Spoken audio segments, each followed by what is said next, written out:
ಸರಿ.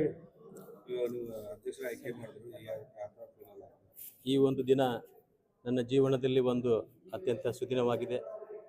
ಈ ಗಡಿನಾಡ ಜೈ ಭೀಮ ವೇದಿಕೆ ಸಂಘಟನೆ ಮುಖಾಂತರ ನಾವು ನೊಂದವರ ನೆರಳಾಗಿ ಸಮಾಜದ ಕಟ್ಟಕಡೆಯ ವ್ಯಕ್ತಿಗೂ ಯಾವುದೇ ವ್ಯಕ್ತಿಗೂ ಅನ್ಯಾಯವಾಗಿದ್ದರೂ ಕೂಡ ನಮ್ಮ ಸಂಘಟನೆ ಮುಖಾಂತರ ಅವರಿಗೆ ನ್ಯಾಯವನ್ನು ದೊರಕಿಸಿಕೊಡುವಂಥ ಪ್ರಾಮಾಣಿಕ ಪ್ರಯತ್ನವನ್ನು ನಾನು ಮಾಡುತ್ತೇನೆ.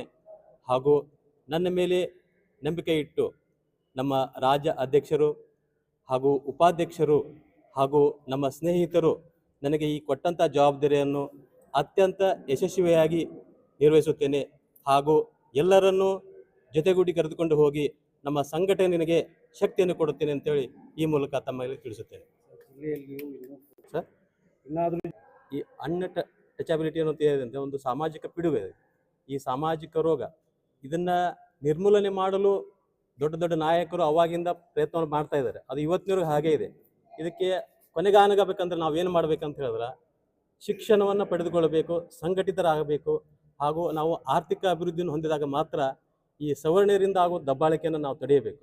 ಅದಕ್ಕಾಗಿ ನಮ್ಮ ಒಂದು ಸಂಘಟನೆ ಮುಖಾಂತರ ಯಾರಿಗೆ ತೊಂದರೆ ಆಗಿದೆ, ಯಾರು ನೋವಲ್ಲಿದ್ದಾರೆ, ಯಾರಿಗೆ ಕಷ್ಟ ಆಗಿದೆ, ಈ ಜಾತಿಯನ್ನು ನಿರ್ಮೂಲನೆ ಯಾವ ಥರ ಮಾಡಬೇಕು, ಅದಕ್ಕಾಗಿ ನಮ್ಮ ದಲಿತ ಸಮುದಾಯವನ್ನು ನಾವು ಸಂಘಟನೆ ವೇದಿಕೆ ಇದು ಒಂದು ರಿಜಿಸ್ಟರ್ಡ್ ಸಂಘಟನೆ ಆಗಿದ್ದು, ಈ ಸಂಘಟನೆ ವಿಜಯಪುರ ಜಿಲ್ಲೆಯಲ್ಲಿ ಇವಾಗೇನು ಜಿಲ್ಲೆಯ ಅಧ್ಯಕ್ಷರನ್ನು ಆಯ್ಕೆ ಮಾಡಿದ್ದೀರಿ. ಅವರಿಗೆ ನಾವು ಈ ಸಂಘಟನೆಯ ಒಂದು ಉದ್ದೇಶವನ್ನು ಕೂಡ ಈಗಾಗಲೇ ಮುಂಚಿತವಾಗಿ ತಿಳಿಸಿದ್ದೇವೆ. ಇದು ಡಾಕ್ಟರ್ ಬಾಬಾ ಸಾಹೇಬ್ ಅಂಬೇಡ್ಕರ್ ಅವರ ಸಂವಿಧಾನದ ಅಡಿಯಲ್ಲಿ ಇವತ್ತು ನಾವು ಸಂಘಟನೆ ಇವತ್ತು ಯಾವುದೇ ಸಂಘಟನೆ ಹುಟ್ಟುವುದು, ಯಾವುದೇ ಸಂಘಟನೆ ಇದ್ರೂ ಕೂಡ ಇವತ್ತು ಸಂಘಟನೆಗಳು ಮುಂದುವರಿಬೇಕಾದ್ರೆ ಅದರಲ್ಲಿ ತನ್ನದೇ ಅಂತ ಒಂದು ಸಿದ್ಧಾಂತಗಳು ಇರ್ತವೆ. ಆ ಒಂದು ನಿಟ್ಟಿನಲ್ಲಿ ಇವತ್ತು ಭಾರತ ಸಂವಿಧಾನದ ವ್ಯವಸ್ಥೆಯಲ್ಲಿ, ಪ್ರಜಾಪ್ರಭುತ್ವದ ವ್ಯವಸ್ಥೆಯಲ್ಲಿ ಸರ್ವ ಸಮಾಜವನ್ನು, ಸರ್ವರನ್ನು ಸಮಾನತೆಯನ್ನು ತೆಗೆದುಕೊಂಡು ಹೋಗುವಂಥ ಒಂದು ಕೆಲಸವನ್ನು ಮಾಡ್ತಾ ಇದ್ದೇವೆ. ಅದೇ ರೀತಿಯಾಗಿ ಎಲ್ಲೇ ಅನ್ಯಾಯಗಳಾದಾಗ, ಅತ್ಯಾಚಾರಗಳಾದಾಗ ಅಂಥ ಒಂದು ಸಂದರ್ಭದಲ್ಲಿ ಸಂವಿಧಾನದ ಒಂದು ನಿಟ್ಟಿನಲ್ಲಿ, ಸಂವಿಧಾನದ ಅಡಿಯಲ್ಲಿ ಕೆಲಸ ಮಾಡ್ತಕ್ಕಂಥ ಒಂದು ಕೆಲಸವನ್ನು ನಾವು ಪ್ರಾಮಾಣಿಕವಾಗಿ ಮಾಡ್ತೀವಿ.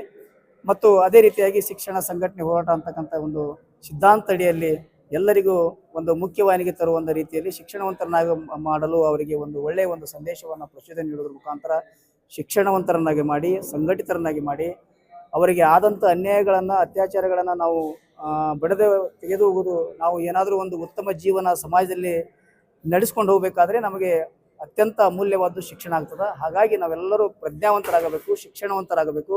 ಅಂದಾಗ ಮಾತ್ರ ಈ ಒಂದು ಅಸಮಾನತೆಯನ್ನು ಹೋಗಲಾಡಿಸಿ ಸಮಾನತೆಯ ಒಂದು ಜೀವನವನ್ನು ನಡೆಸಲಿಕ್ಕೆ ನಮಗೆ ಶಿಕ್ಷಣವೇ ಅಸ್ತ್ರ ಆಗಿರೋದರಿಂದ ನಾವೆಲ್ಲರೂ ಶಿಕ್ಷಣವಂತರಾಗುವುದರ ಮುಖಾಂತರ ಸಂಘಟನೆಯನ್ನು ಉತ್ತಮ ರೀತಿಯಲ್ಲಿ ತೆಗೆದುಕೊಂಡು ಎಲ್ಲರಿಗೂ ಸಮಾನದ ಅವಕಾಶ ನೀಡುವುದರ ಮುಖಾಂತರ ಅನೇಕ ಸೌಲಭ್ಯಗಳನ್ನು ತಿಳುವಳಿಕೆ ಇರದೇ ಇರತಕ್ಕಂಥ ಮುಗ್ಧ ಜನರಿಗೆ ತಿಳುವಳಿಕೆ ನೀಡುವುದರ ಮುಖಾಂತರ ಅವರಿಗೆ ಸಿಗ್ತಕ್ಕಂಥ ಸೌಲಭ್ಯಗಳ ಮಾಹಿತಿ ಮತ್ತು ಇನ್ನಿತರ ವಿಷಯಗಳನ್ನು ಎಲ್ಲ ಸಂಘಟನೆಯ ಪದಾಧಿಕಾರಿಗಳಿಗೆ ನೀಡುವುದರ ಮುಖಾಂತರ ಸರ್ವರನ್ನು ಮೇಲೆ ತೆಗೆದುಕೊಂಡು ಹೋಗುವಂಥ ಕೆಲಸ ಸಂಘಟನೆ ಮಾಡ್ತಾ ಇದೆ ಅಂತಕ್ಕಂಥ ಮಾತನ್ನು ಹೇಳಲಿಕ್ಕೆ ಬಯಸ್ತೇನೆ. ವಿಶೇಷವಾಗಿ ತಮ್ಮ ಈ ಸಂಘಟನೆಯಿಂದ ಸಮುದಾಯದ ಮಹಿಳೆಯರು ಏನು ಹೇಳಕ್ಕೆ ಇಷ್ಟಪಡ್ತಾರೆ? ವಿಶೇಷವಾಗಿ ಈ ನಮ್ಮ ಗಡಿನಾಡು ಜೈ ಭೀಮ್ ವೇದಿಕೆಯ ಮುಖಾಂತರ ಮಹಿಳೆಯರಿಗೆ ಆಗ್ತಕ್ಕಂಥ ಅನ್ಯಾಯಗಳು ಎಲ್ಲೇ ಕಂಡು ಬಂದಲ್ಲಿ ಅಂಥ ಒಂದು ಸಮಸ್ಯೆಗಳನ್ನ ನಿವಾರಣೆ ಮಾಡಲಿಕ್ಕೆ ಸಂಘಟನೆ ಸದಾ ಸಿದ್ಧವಾಗಿರ್ತಾ ಇದೆ. ಅದೇ ರೀತಿಯಾಗಿ ಮಹಿಳೆಯರು ಕೂಡ ಶಿಕ್ಷಣವಂತರಾಗಿ, ಜಾಗೃತರಾಗಿ ತಮ್ಮ ಹಕ್ಕು ಬಾಧ್ಯತೆಗಳನ್ನು ತಿಳಿದುಕೊಂಡು ತಾವು ಕೂಡ ಆರ್ಥಿಕವಾಗಿ, ಸಾಮಾಜಿಕವಾಗಿ, ರಾಜಕೀಯವಾಗಿ ಮುಂದೆ ಬರಲಿಕ್ಕೆ ಪ್ರಯತ್ನ ಮಾಡಬೇಕು. ಅವರೊಂದಿಗೆ ಸದಾ ವಿವಿಧ ಸಂಘಟನೆಗಳು, ಹಲವಾರು ಸಂಘಟನೆಗಳು ಕೂಡ ಮಹಿಳೆಯರಿಗೆ ಅನ್ಯಾಯ ಆದಾಗ ಎಲ್ಲರೂ ಒಗ್ಗಟ್ಟಿನಿಂದ ಕೂಡಿಕೊಂಡು ಅವರಿಗೆ ಸಮಸ್ಯೆಗಳಿಗೆ ಸರಿ ಮಾಡಲು ಎಲ್ಲರೂ ಒಂದಾಗಿ ನಾವು ಹೋರಾಟ ಮಾಡ್ತೀವಿ ಅಂತಕ್ಕಂಥ ಸಂದರ್ಭ ಮಾತನ್ನು ಕೂಡ ಹೇಳಕ್ಕೆ ಬಯಸ್ತೀವಿ. ಅಶೋಕ್ ಚಲವಾದಿ, ಗಡಿನಾಡು ಜೆ ಬಿ ವೇದಿಕೆ ರಾಜ್ಯ ಉಪಾಧ್ಯಕ್ಷ.